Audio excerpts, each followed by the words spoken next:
കുറെ പേരായി നമ്മളോട് ചോദിക്കുന്നത് പെട്രോൾ ചലഞ്ച് നിർത്തിയോന്ന്. നമ്മൾ നിർത്തിയിട്ടില്ല, നമ്മൾ എവിടെയും പോയിട്ടില്ല, നമ്മൾ കൊടുങ്ങല്ലൂർ തന്നെയുണ്ട്. അതുകൊണ്ട് തന്നെയാണ് നമ്മൾ ഈ പെട്രോൾ ചലഞ്ച് കൊടുങ്ങല്ലൂർ തന്നെ റീസ്റ്റാർട്ട് ചെയ്യുന്നത്. കുറെ കമന്റുകൾ ലാസ്റ്റ് വീഡിയോയിൽ കൊടുങ്ങല്ലൂർ പെട്രോൾ ചലഞ്ച് ചെയ്യാനായിട്ട് നമുക്ക് വന്നിട്ടുണ്ട്. അപ്പോൾ ഇനി അടുത്തത് ഏത് പമ്പിൽ വരണം എന്നുള്ളത് നിങ്ങൾ കമന്റ് ചെയ്ത് നോക്കുക. ഇവിടെ ഏത് ഭാഗ്യശാലിക്ക് കിട്ടും എന്നുള്ളത് നമുക്ക് നോക്കിയിട്ട് വരാം.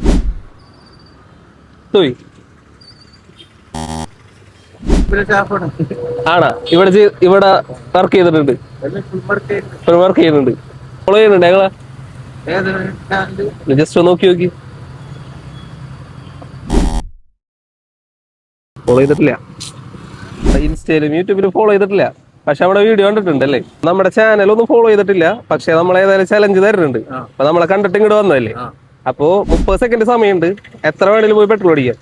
ഇപ്പൊ ആ സ്റ്റേഷൻ ഫ്രീ ആണ്, അപ്പൊ വേഗം അങ്ങോട്ട് വിട്ടോട്ടാ. സ്റ്റാർട്ട് ചെയ്തിട്ടുണ്ട്.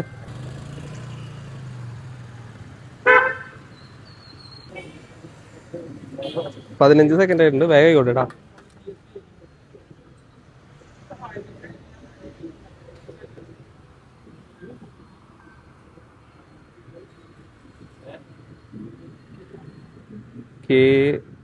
സ്റ്റോപ്പ് ചെയ്തോട്ടാ. 684 രൂപ അടിച്ചിട്ടുണ്ട്. ഏകദേശം 6 ലിറ്റർ അല്ലേ, 6 ലിറ്റർ പെട്രോൾ അടിച്ചിട്ടുണ്ട്. ഏതായാലും നമ്മളെ കണ്ടു വന്ന സ്ഥിതിക്കാണ് ഈ ഒരു ചലഞ്ച് കിട്ടിയേക്കുന്നത്. അപ്പൊ നമ്മുടെ പേജ് ഫോളോ ചെയ്ത് വെച്ചേക്കാം. കാരണം നമ്മുടെ പേജ് ഫോളോ ചെയ്തിട്ടുണ്ടായിരുന്നെങ്കിൽ ഇതിന്റെ ഒരു ഇരട്ടി എമൗണ്ടും കൂടെ കിട്ടിയാണ്.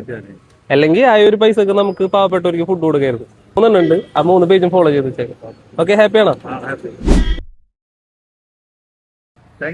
ഓക്കെ, ശരി, ഫോളോ ചെയ്താണ്. ഓക്കെ, അപ്പൊ ശരി. അപ്പൊ ആള് നമ്മളെ ഒരു സോഷ്യൽ മീഡിയ പ്ലാറ്റ്ഫോംസിലും നമ്മളെ ഫോളോ ചെയ്തിട്ടുണ്ടായിരുന്നില്ല. അപ്പൊ നിങ്ങൾ നമ്മുടെ 3 അക്കൗണ്ടും ഫോളോ ചെയ്ത് വെച്ചേക്കുക. കാരണം നിങ്ങൾ എത്ര രൂപക്കാണോ പെട്രോൾ അടിക്കുന്നത് അതിന്റെ ഇരട്ടി ഫണ്ടായിരിക്കും നിങ്ങൾക്ക് ഫോളോ ചെയ്താൽ കിട്ടുന്നുണ്ടാവുക. കൂടാതെ അടുത്ത ഏത് പമ്പിൽ വരണം എന്നുള്ളതും നിങ്ങൾ ജസ്റ്റ് കമന്റ് ചെയ്ത് വെച്ചേക്കാം.